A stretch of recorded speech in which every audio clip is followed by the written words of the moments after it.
यहोवा का धन्यवाद करो, क्योंकि वो भला है और उसकी करुणा सदा की है। जो परमेश्वर हमें संभाले रखता है वो कैसा है?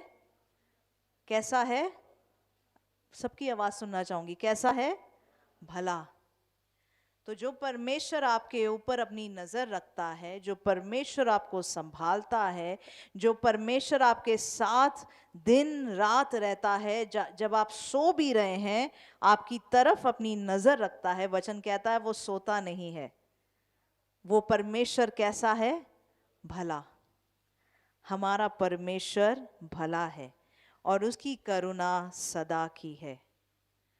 मगर कभी कभी हमारे साथ क्या हो जाता है, हमें क्या हो जाता है, थोड़ा देखेंगे। पहला यूहन्ना 3:15। जो कोई अपने भाई से बैर रखता है वो हत्यारा है, और तुम जानते हो कि किसी हत्यारे में अनंत जीवन नहीं रहता। जो कोई अपने भाई से बैर या नफरत रखता है वो क्या है? हत्यारा। बड़े ही स्ट्रॉन्ग वर्ड्स हैं नफरत के बारे में। कभी कभी हम अपने दिल में शायद किसी से नफरत रखते हैं और हम सोचते हैं चलो उसको एक बॉक्स में साइड पे रख देंगे। मगर यहां वचन कहता है दिल में जो नफरत रखता है वो हत्यारा है, और तुम जानते हो कि किसी हत्यारे में अनंत जीवन नहीं रहता। वचन ये नहीं कहता किसी की हत्या करने की जरूरत है, क्योंकि ये एक स्पिरिट है। जो हत्या करता है उसके अंदर भी सेम स्पिरिट है जो शायद हत्या नहीं करता, मगर शायद अपने बातों के द्वारा, अपने नजरों के द्वारा, अपने एक्शंस के द्वारा अपने नफरत को दिखाता है। वो वही स्पिरिट है, स्पिरिट नफरत की। अंग्रेजी में एक फ्रेज है, उसको बोलते हैं इफ लुक्स कुड किल। अगर किसी की नजरें मार सकती तो। कई बार लोग अपनी नजरें ऐसी चलाते हैं कि नजरों से अगर वो किसी को मार डाल सके तो सामने वाला मर जाए। इफ लुक्स कुड किल। तो कभी कभी हम अपनी नजरों से भी लोगों को मार सकते हैं। तभी वचन कहता है अगर दिल में नफरत हो। मुझे याद है एक बार मैं एक गाड़ी में बैठी थी और मुझे पीछे से ना ऐसे मेरे सर में एकदम से ऐसे लगने लगा कि मेरा सर ऐसे नीचे को खींचा जा रहा है, कि मेरा सर यहाँ से जैसे ना लटक रहा है और नीचे को खींचा जा रहा है। और मैं सोचने लगी ये अजीब फीलिंग क्यों है। तभी परमेश्वर ने मेरे दिल से बात करी, तेरे पीछे जो बैठी है वो तुझसे बड़ी नफरत करती है और तुझे नफरत की निगाहों से देख रही है। तभी बोलते हैं बुरी नजर कैसे काम करती है। बुरी नजर जब हम किसी को नफरत, ईर्ष्या, जलन की नजरों से देखते हैं, जो दुष्ट आत्मा किसी के अंदर काम कर रही है, या कोई हमें देखता है, अच्छा सूट पहन के गए लेडीज, कोई आपको देखता है जलन की नजर से, सूट जल गया, आप गिर गए, चोट लग गई, क्योंकि उसने एक बुरी नजर, उसके अंदर एक गलत स्पिरिट है, उस गलत स्पिरिट से उसने आपको देखा। इसलिए नफरत दिल में काफी है। जरूरी नहीं है चाकू लेके किसी को हम मारें। जो नफरत की स्पिरिट है वो काम करने लगती है। एक कहानी देखेंगे, मत्ती 14 उसका 3 से 12। क्योंकि हेरोदेस ने अपने भाई हेरोदेस जो राजा था, उसने अपने भाई फिलिपुस की पत्नी हेरोदियास के कारण यूहन्ना को पकड़कर बांधा और जेल खाने में डाल दिया था। अब यूहन्ना ने जाके बोला था कि तूने जो अपनी भाई की बीवी रखी है तू पाप कर रहा है। तो बीवी ने तो गुस्सा किया और बोला इसको जेल में डालो। तो हेरोदेस ने यूहन्ना को जेल में डाला। प्रोफेसी हमेशा पीछे 10 लोग नाचते नहीं हैं प्रोफेसी सुनने पे। प्रोफेसी, कभी कभी प्रोफेसी सुनने पे इंसान जेल में भी चला जाता है, उसको भी प्रोफेसी बोलते हैं। खासकर प्रोफेसी ऐसी ही होती है, जो परमेश्वर की सच्चाई है वो निकल आती है, और सच्चाई हर किसी को पसंद नहीं। और जब उसने सच्चाई सुनी तो उसके दिल में नफरत जागी, क्योंकि यूहन्ना ने उससे कहा था कि इसको रखना तेरे लिए उचित नहीं है, इसलिए वह उसे मार डालना चाहता था, पर लोगों से डरता था क्योंकि वह उसे भविष्यवक्ता मानते थे। मन में तो नफरत था, मार डालूं। पर जब हेरोदेस का जन्मदिन आया तो हेरोदियास की बेटी, जो महिला है उसकी बेटी, मतलब उसके भाई की जो बीवी है उसकी बेटी, तो हेरोदियास की बेटी ने उत्सव में नाच दिखाकर हेरोदिस को खुश किया। इस पर उसने शपथ खाकर वचन दिया, जो कुछ तू मांगेगी मैं तुझे दूंगा, कुछ भी मांग ले। डांस देखकर इतना खुश कि कुछ भी देने को तैयार। और ये जो लड़की डांस कर रही है बेचारी सीधी सादी सी, क्या गिफ्ट मांगती है? वह अपनी माता को के उसकाने से बोली, उसकी माँ ने उसको बोला, यूहन्ना बपतिस्मा देने वाले का सिर थाल में यही मुझे मंगवा दे। बर्थडे पे कौन ऐसा गिफ्ट मांगता है? किसी का सिर थाली पे। बर्थडे पे केक आता है, बर्थडे पे समोसे आते हैं, बर्थडे पे पैटी आती है, मगर कभी कभी अगर दिल नफरत से भर जाए तो बर्थडे पे कटा हुआ सिर भी आ सकता है। हर बर्थडे में केक से जश्न नहीं होता, कुछ बर्थडेज में कटे हुए सिर भी मिलते हैं। किसको ऐसे बर्थडे में जाना है? आगे पढ़ेंगे। राजा दुखी हुआ, पर अपनी शपथ के और साथ बैठने वालों के कारण आज्ञा दी कि दे दिया जाए, और उसने जेल खाने में लोगों को भेजकर यूहन्ना का सिर कटवा दिया।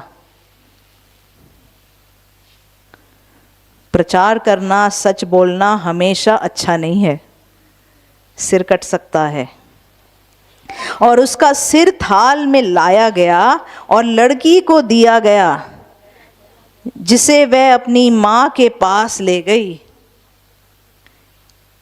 ये जेजेबेल स्पिरिट का अल्टीमेट है। इस स्पिरिट के बारे में, इसको अथालिया स्पिरिट बोलते हैं, मैं और कभी सिखाऊंगी। जो जेजेबेल की बेटी थी वो अथालिया थी। जो जेजेबेल नहीं कर पाई, अथालिया ने करके दिया। उसने उसका सिर थाल पे ले लिया।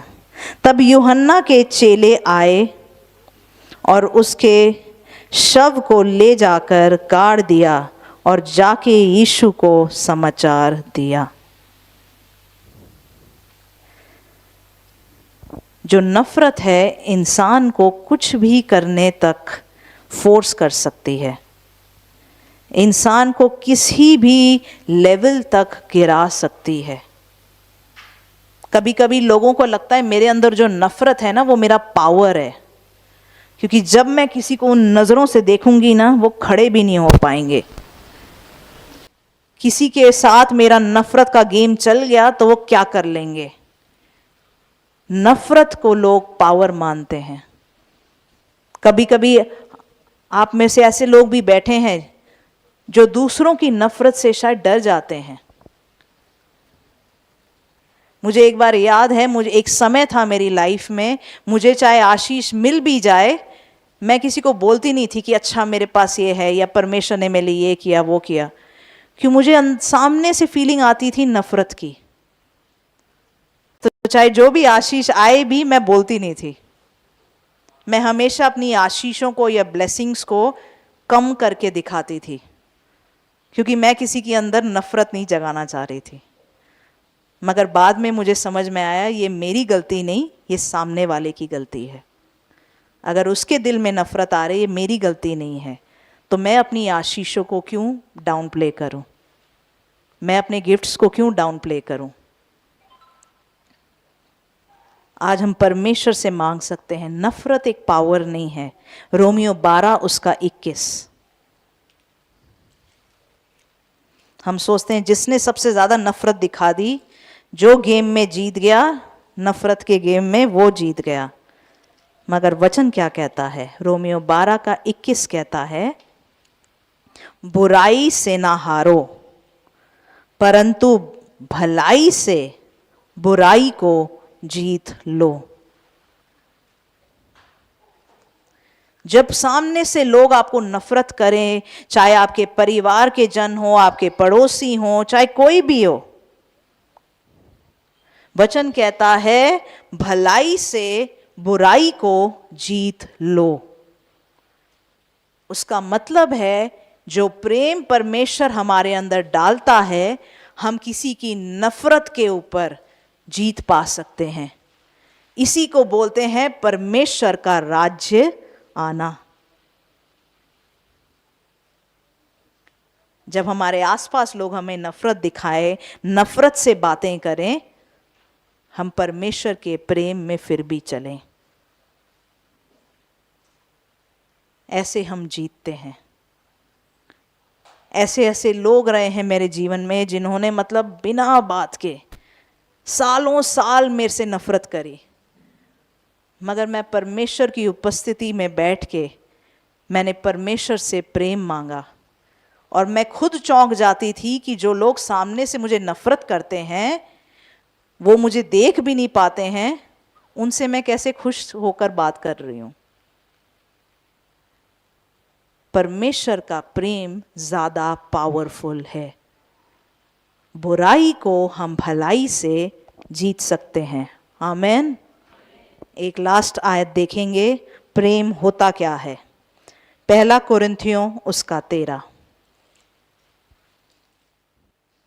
अगर एक इतना प्रेम से भरा हुआ, इतना भला परमेश्वर हमारे साथ है, हम कैसे किसी से नफरत कर सकते हैं?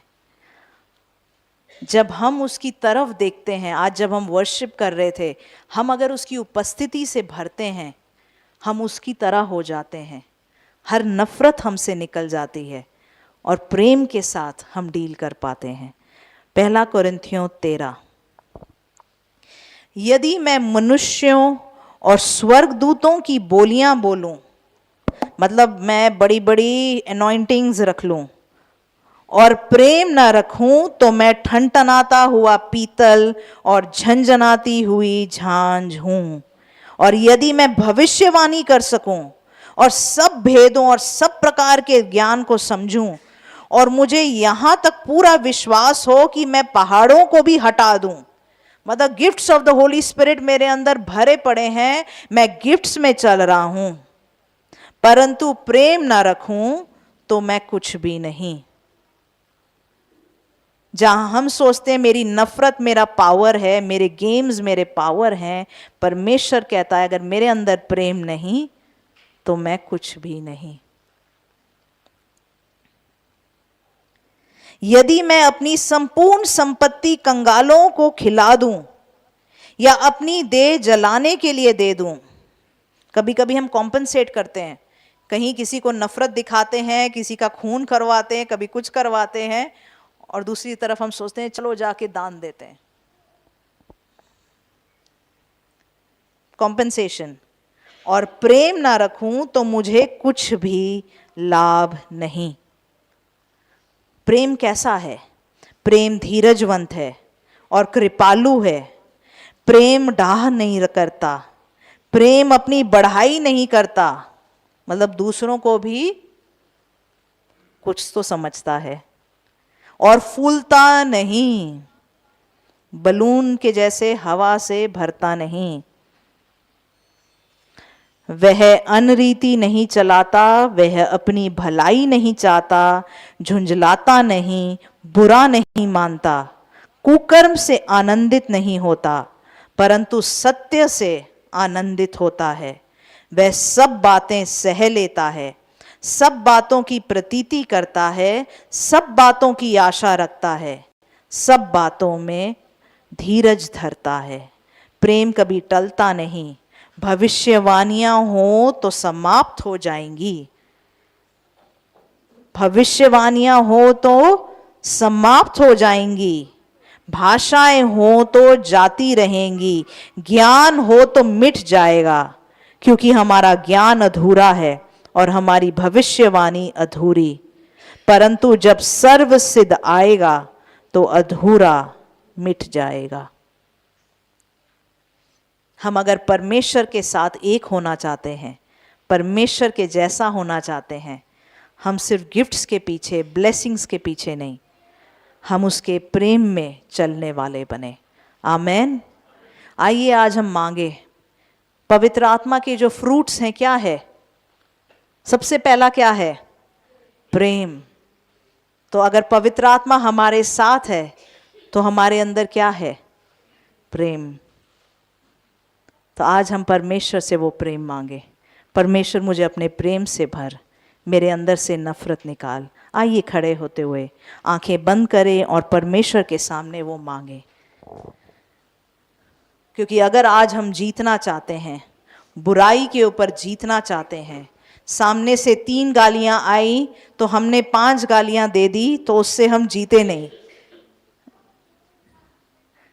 कई बार सामने वाले सोचते हैं कि हम जीत गए। सामने वाले चाहे जितनी भी गालियां दे, वो नहीं जीते। क्यों? मुझे ऐसा लग रहा है आपको ये वचन बताना है। वो नहीं जीते।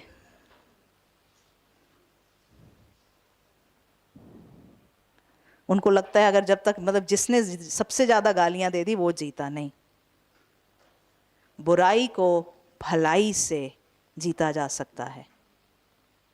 आखिर में जीत परमेश्वर की और परमेश्वर के राज्य की ही होती है। परमेश्वर, हम धन्यवाद देते हैं। आइए हाथ उठाते हुए परमेश्वर से प्रेम मांगे। आज परमेश्वर एक कलीसिया होने के नाते हमें माफ कीजिए, क्योंकि तू भला परमेश्वर है। तेरी भलाई सदा की है और तेरी भलाई में मैं आनंद मनाती रहूंगी। ये वायदा सभी के लिए। मैं चाहती हूं ये चीज आप क्लेम करें, क्योंकि आप सब उसकी भलाई में आनंद मनाते रहेंगे। आप उसकी भलाई को देखते रहेंगे, आप उसकी भलाई में चलते रहेंगे। तो परमेश्वर, हम और भी तेरी तरह बनना चाहते हैं।